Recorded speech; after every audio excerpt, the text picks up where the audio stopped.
नमस्ते। ज्ञान तीर्थम चैनल पर आपका आत्मिक स्वागत है। आज हम समय के पर्दे को हटाकर उस युग में लौट चलेंगे जहां दिव्यता एक बालक के रूप में किलकारियां भर रही थी। आज हम एक ऐसी कहानी की परतों को खोलेंगे जो ये सिद्ध करती है कि महान आत्माएं जन्म से ही अपने साथ उस ब्रह्मांडीय चेतना का प्रकाश लेकर आती है। ये कहानी है एक ऐसे बालक की जिसकी आंखें साधारण दुनिया को नहीं बल्कि उसके पीछे छिपे अदृश्य सत्य को देखती थी। आज हम बात कर रहे हैं परमहंस योगानंद जी के बचपन की, उन चमत्कारों की जिन्होंने ये प्रमाणित कर दिया कि वो कोई साधारण बालक नहीं थे। ये यात्रा केवल कुछ अद्भुत घटनाओं का संकलन नहीं है, बल्कि ये स्वयं से एक गहरा प्रश्न पूछने का आमंत्रण है। क्या दिव्यता केवल वर्षों की कठोर साधना से ही प्रकट होती है, या वो जन्म के साथ ही अपनी अलौकिक झलक दिखा सकती है? क्या आत्मा अपने पूर्व जन्मों के संस्कारों को अपने साथ लेकर इस धरती पर अवतरित होती है? कल्पना कीजिए एक महान नदी की, जो अपने उद्गम से ही एक प्रचंड वेग और एक निश्चित दिशा लेकर चलती है। उसे पता होता है कि उसका लक्ष्य अनंत महासागर में विलीन हो जाना है। योगानंद जी का बाल्यकाल उस महान आध्यात्मिक नदी का वो प्रारंभिक प्रवाह था, जिसमें भविष्य के विश्वगुरु की शक्ति और ज्ञान की लहरें स्पष्ट दिखाई दे रही थी। हम सब इस संसार में आते हैं और माया के खिलौनों में ऐसे खो जाते हैं कि अपने घर का मार्ग ही भूल जाते हैं। हमारा बचपन नासमझी में, युवावस्था कामनाओं में और वृद्धावस्था पश्चाताप में बीत जाती है।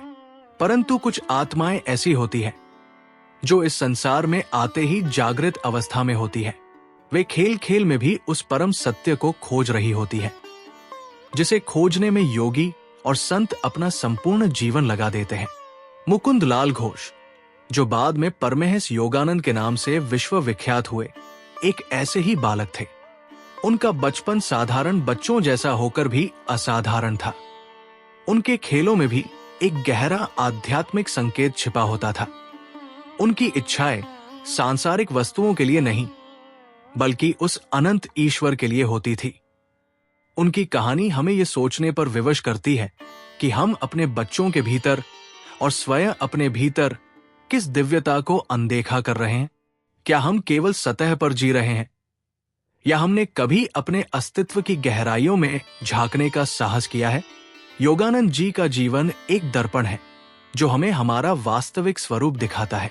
उनके बचपन के चमत्कार कोई जादू नहीं थे, बल्कि वे उस सार्वभौमिक नियम का प्रमाण थे कि चेतना पदार्थ पर शासन करती है। वे इस बात का जीवंत प्रदर्शन थे कि शुद्ध हृदय और अटूट विश्वास से कुछ भी संभव है।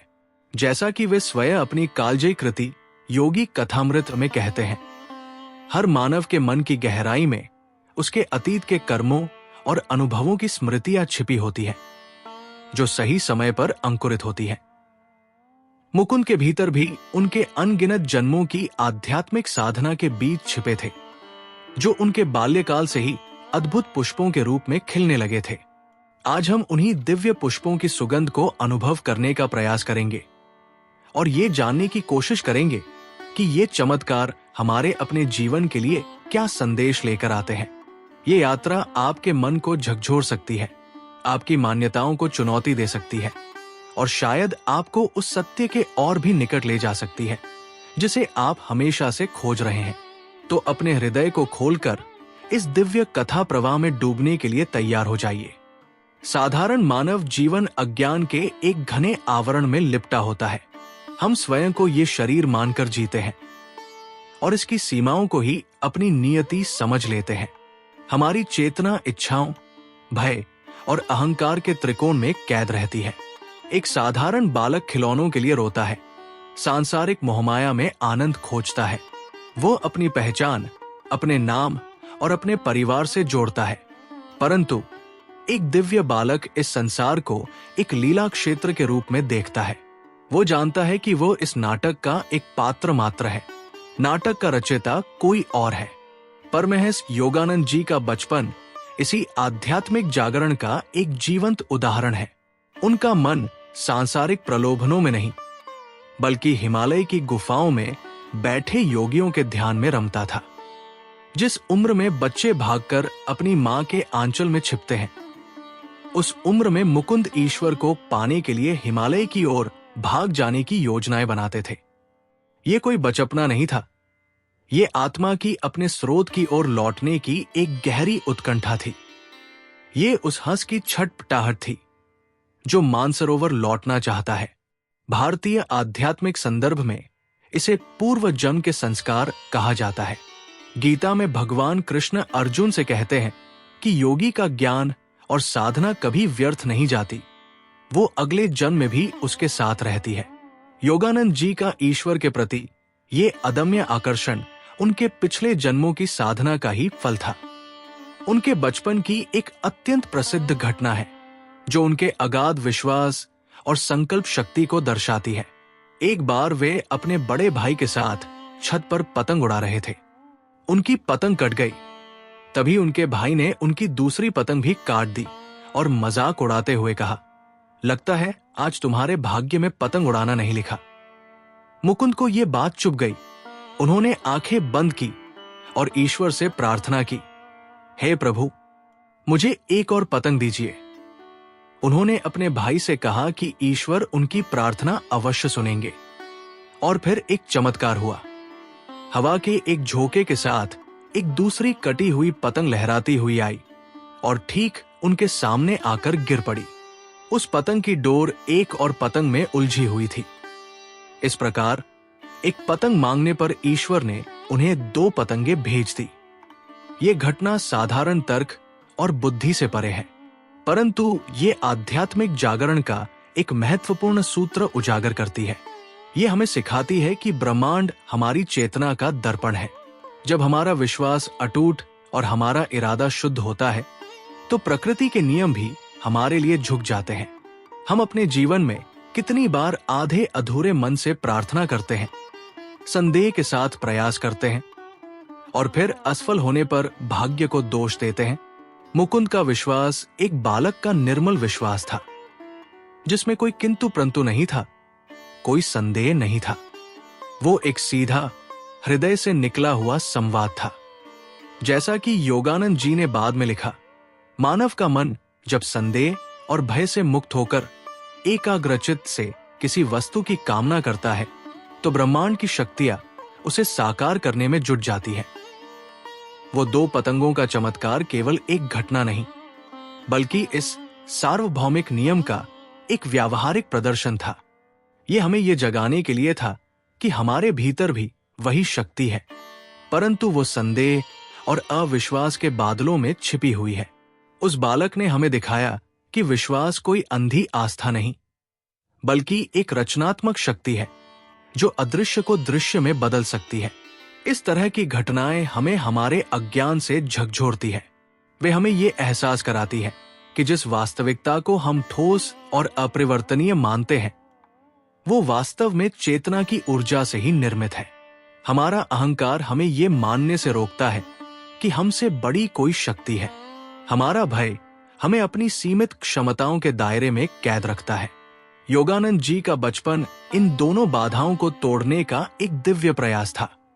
उन्होंने अपने जीवन से यह दिखाया कि जब मैं अहंकार शून्य हो जाता है तो वो ईश्वर पूर्ण रूप से प्रकट हो जाता है।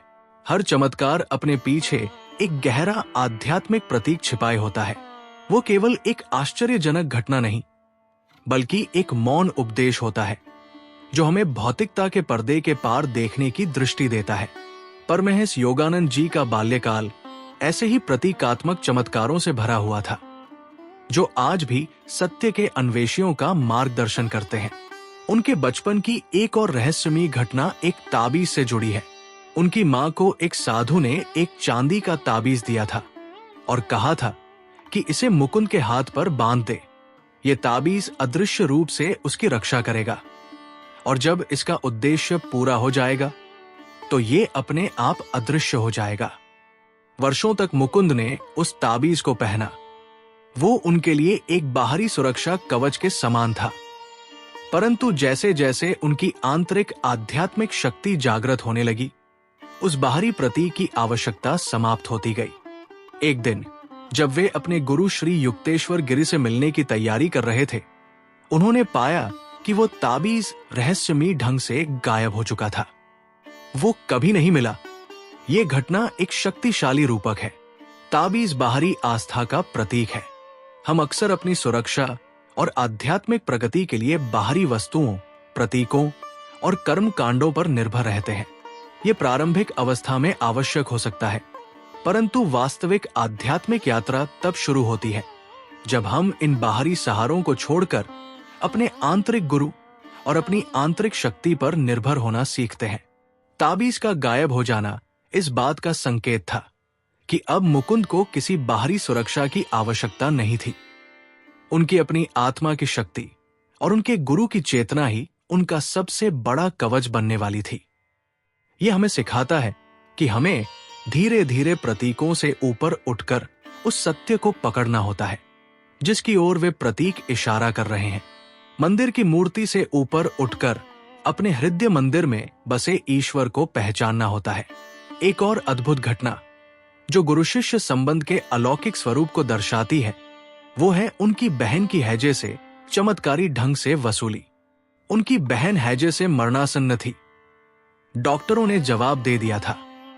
उस निराशा के क्षण में मुकुंद ने अपनी मां को अपने गुरु श्री लाहिड़ी महाशय की एक तस्वीर पर ध्यान केंद्रित करने और उनसे प्रार्थना करने के लिए कहा। उन्होंने अगाध विश्वास के साथ ऐसा ही किया और चमत्कार हो गया। उनकी बहन, जो मृत्यु के द्वार पर खड़ी थी, धीरे धीरे पूरी तरह से स्वस्थ हो गई। यहां लाहिड़ी महाशय की तस्वीर केवल कागज का एक टुकड़ा नहीं है, वो गुरुचेतना का एक प्रवेश द्वार है। ये इस गहन सत्य का प्रतीक है कि एक सिद्ध गुरु का प्रभाव भौतिक शरीर की सीमाओं में नहीं बंधा होता। वे सर्वव्यापी होते हैं। उनकी चेतना समय और स्थान से परे कार्य करती है। ये घटना हमें बताती है कि गुरु शिष्य का संबंध केवल भौतिक स्तर पर नहीं, बल्कि आत्मा के स्तर पर होता है। शिष्य की सच्ची और गहरी पुकार गुरु तक अवश्य पहुंचती है, चाहे वे कहीं भी हो। जैसा कि योगानंद जी ने बाद में समझाया, गुरु केवल एक भौतिक शरीर नहीं है। गुरु एक तत्व है, एक चेतना है जो सर्वव्यापी है और अपने शिष्य की सच्ची पुकार पर सदैव उपस्थित होती है। ये प्रतीक हमें सिखाता है कि यदि हमारी श्रद्धा सच्ची है तो दिव्य सहायता किसी भी माध्यम से हम तक पहुंच सकती है। उनके बार बार हिमालय की ओर भाग जाने के प्रयास भी एक गहरा रूपक है। हिमालय केवल एक भौगोलिक पर्वत श्रृंखला नहीं है, वो आध्यात्मिक चेतना के शिखर का प्रतीक है। एक ऐसी अवस्था जहां मन शांत हो जाता है और आत्मा परमात्मा से एकाकार हो जाती है।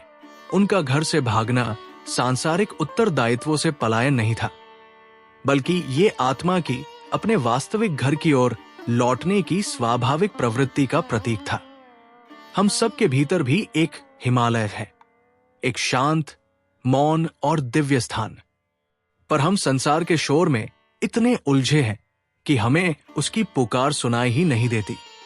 मुकुंद का बालहट हमें उस आंतरिक पुकार को सुनने और उस आंतरिक शिखर की ओर अपनी यात्रा शुरू करने के लिए प्रेरित करता है। ये घटनाएं हमें बताती है कि हमारा जीवन प्रतीकों और संकेतों से भरा है। हमें बस उन्हें पढ़ने की दृष्टि विकसित करनी है। परमहंस योगानंद जी के बचपन के चमत्कारों की कथाएं केवल सुनने और आश्चर्यचकित होने के लिए नहीं है। वे एक व्यावहारिक मार्गदर्शक है जो हमें सिखाती है कि हम भी अपने जीवन में दिव्यता का अनुभव कैसे कर सकते हैं। प्रश्न यह है कि हम एक साधारण मनुष्य के रूप में इन असाधारण सिद्धांतों को अपने दैनिक जीवन में कैसे उतारें। इसका उत्तर छिपा है उन चमत्कारों के पीछे के सिद्धांतों को समझने और उन्हें अपने जीवन में बुनने में। सबसे पहली शिक्षा है एक बालक जैसी निर्मल आस्था को पुनः जागृत करना। दो पतंगों की घटना हमें सिखाती है कि ब्रह्मांड संदेह पर नहीं, विश्वास पर प्रतिक्रिया करता है। हम वयस्क मन के साथ हर चीज का विश्लेषण करते हैं, तर्क वितर्क करते हैं और अपनी शंकाओं के जाल में फंस जाते हैं। हमें अपने भीतर के उस बच्चे को फिर से खोजना होगा जो ये मानता है कि कुछ भी असंभव नहीं है। अपने दैनिक जीवन में जब आप किसी लक्ष्य के लिए प्रार्थना करें या प्रयास करें, तो उसे पूरे हृदय से, पूरी श्रद्धा से करें। परिणाम की चिंता और असफलता के भय को एक तरफ रख दें। अपनी इच्छा को एक बीज की तरह ब्रह्मांड की उपजाऊ भूमि में बो दें और विश्वास रखें कि वो सही समय पर अंकुरित होगा। ये केवल आध्यात्मिक लक्ष्यों के लिए ही नहीं, बल्कि आपके जीवन के हर क्षेत्र के लिए सत्य है। दूसरी शिक्षा है बाहरी सहारों से आंतरिक शक्ति की ओर यात्रा। ताबीज के गायब होने की घटना हमें याद दिलाती है कि हमारी सच्ची शक्ति, हमारी सच्ची सुरक्षा हमारे भीतर है। हम अक्सर ज्योतिषियों, ताबीजों और बाहरी कर्मकांडों में अपनी सुरक्षा खोजते हैं। ये चीजें एक बैसाखी की तरह हो सकती है, पर हमें अंततः अपने पैरों पर चलना सीखना ही होगा। इसका दैनिक जीवन में अनुप्रयोग है ध्यान और आत्मचिंतन के लिए समय निकालना। प्रतिदिन कुछ समय शांत बैठकर अपनी श्वास पर ध्यान केंद्रित करें। अपने भीतर उठने वाले विचारों और भावनाओं को देखें। धीरे धीरे आपको अपने भीतर एक शांत केंद्र का अनुभव होगा, जो बाहरी परिस्थितियों के उतार चढ़ाव से अप्रभावित रहता है। यही आपका असली सुरक्षा कवच है। जैसा कि योगानंद जी ने सिखाया, ईश्वर की खोज के लिए संसार का त्याग आवश्यक नहीं है। आवश्यकता है तो केवल मन में बसी आसक्ति के त्याग की। अपने घर में, अपने कार्यस्थल पर रहते हुए भी आप इस आंतरिक यात्रा को कर सकते हैं। तीसरी और सबसे महत्वपूर्ण शिक्षा है दिव्य सहायता पर भरोसा। उनकी बहन के स्वस्थ होने की घटना हमें सिखाती है कि हम इस ब्रह्मांड में अकेले नहीं हैं। एक उच्चतर शक्ति, एक दिव्य चेतना है जो सदैव हमारी सहायता के लिए प्रस्तुत है, यदि हम सच्ची श्रद्धा से उसे पुकारें। दैनिक जीवन में इसका अर्थ है समर्पण का अभ्यास। जब आप किसी कठिन परिस्थिति का सामना करें, तो केवल अपनी सीमित बुद्धि और शक्ति पर निर्भर न रहें। अपना सर्वश्रेष्ठ प्रयास करने के बाद उस परिस्थिति को उस परम शक्ति के हाथों में सौंप दे। कहें, मैं अपनी पूरी कोशिश कर चुका हूं, अब आप मेरा मार्गदर्शन करें। यह समर्पण आपको चिंता के बोझ से मुक्त करेगा और आपके लिए समाधान के ऐसे द्वार खोलेगा जिनकी आपने कल्पना भी नहीं की थी। ज्ञान तीर्थम का उद्देश्य भी यही है कि हम आपको इन सिद्धांतों को अपने जीवन में लागू करने के लिए प्रेरित करें। हम कहानियां सुनाते हैं ताकि आप उनके पीछे छिपे जीवन सूत्रों को पकड़ सकें। यदि आप अपने जीवन को एक सचेतन और आध्यात्मिक यात्रा बनाना चाहते हैं, तो हमारे साथ इस मार्ग पर चलते रहें और हमारे चैनल को सब्सक्राइब करें। योगानंद जी का बचपन हमें यही सिखाता है कि दिव्यता कोई दूर का सपना नहीं है, ये हमारे भीतर छिपी एक संभावना है जिसे आस्था, आंतरिक साधना और समर्पण के माध्यम से जगाया जा सकता है। जैसे एक माला के सभी मन के एक ही सूत्र में पिरोए होते हैं, वैसे ही परमहंस योगानंद जी के बचपन के सभी चमत्कार एक ही दिव्य सूत्र में पिरोए हुए हैं, और वो सूत्र है आत्मा की अंतर्निहित दिव्यता का। हमारी इस यात्रा के समापन पर आइए उस अंतिम और सबसे परिवर्तनकारी सत्य को अपने हृदय में स्थापित करें। योगानंद जी का बचपन कोई विसंगति नहीं था। ये इस बात का प्रमाण था कि मनुष्य की वास्तविक क्षमता क्या है। उनके चमत्कार प्रकृति के नियमों का उल्लंघन नहीं थे, बल्कि वे उस उच्चतर नियम का प्रकटीकरण थे जहां चेतना पदार्थ पर राज करती है। उनकी कहानी का अंतिम संदेश ये नहीं है कि हम चमत्कारों की प्रतीक्षा करें, बल्कि यह है कि हम स्वयं एक चमत्कार बने। ये संदेश है कि हम अपने जीवन को इतनी जागरूकता, इतने विश्वास और इतने प्रेम से जिए कि हमारा साधारण जीवन ही असाधारण बन जाए। वो बालक, मुकुंद, हम सबके भीतर मौजूद है। वो आंतरिक बच्चा जो अभी भी ईश्वर में विश्वास करता है, जो अभी भी असंभव की कल्पना कर सकता है, जो अभी भी निश्चल प्रेम से भरा है। हमें बस संसार की परतों के नीचे दबे उस बच्चे की आवाज को सुनना है। आज जब आप यहां से जाएं, तो अपने साथ ये गहरी अनुभूति लेकर जाएं कि आप सीमित नहीं हैं। आपके भीतर वही शक्ति सोई हुई है जिसने एक बालक की प्रार्थना पर आकाश से पतंगे भेज दी। आपके भीतर वही चेतना है जिसने एक तस्वीर के माध्यम से मृत्यु को पराजित कर दिया। आपके भीतर वही आत्मा है जो इस सांसारिक कोलाहल के बीच भी हिमालय की शांति के लिए तरसती है। आपको किसी ताबीज की आवश्यकता नहीं है, क्योंकि आप स्वयं दिव्य शक्ति का मंदिर है।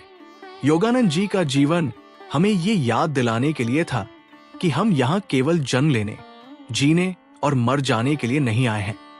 हम यहाँ अपने वास्तविक स्वरूप को जानने और उसे प्रकट करने के लिए आए हैं। उनके बचपन की कथाएं एक दिव्य प्रेम पत्र है जो सीधे परमात्मा द्वारा हमारी आत्मा के नाम लिखा गया है। यह हमें याद दिलाता है कि वो एक दूर बैठा कठोर न्यायाधीश नहीं, बल्कि एक प्रेममय पिता और माँ है जो हमारे साथ खेलना चाहता है, हमारा मार्गदर्शन करना चाहता है और हमारे जीवन के हर क्षण में स्वयं को प्रकट करना चाहता है। तो अपने जीवन में छोटे छोटे चमत्कारों को देखना शुरू करें। सूर्य का उदय होना एक चमत्कार है, एक फूल का खिलना एक चमत्कार है, आपकी हर सांस एक चमत्कार है। जब आप जीवन को इस विस्मय और श्रद्धा के भाव से देखना शुरू करते हैं तो आपका पूरा अस्तित्व रूपांतरित हो जाता है। जैसा कि योगानंद जी ने कहा, तुम्हारे भीतर वो शक्ति है जो ब्रह्मांडों का निर्माण करती है। जागो, उस शक्ति को पहचानो और अपने वास्तविक स्वरूप में प्रतिष्ठित हो जाओ। ये जागृति ही इस चर्चा का परम लक्ष्य है। अपने भीतर के उस मुकुंद को जगाए, उसे विश्वास करने दे, उसे प्रार्थना करने दे, उसे प्रेम करने दे और फिर देखें कि आपका जीवन कैसे एक दिव्य लीला में बदल जाता है। शांति, शांति, शांति।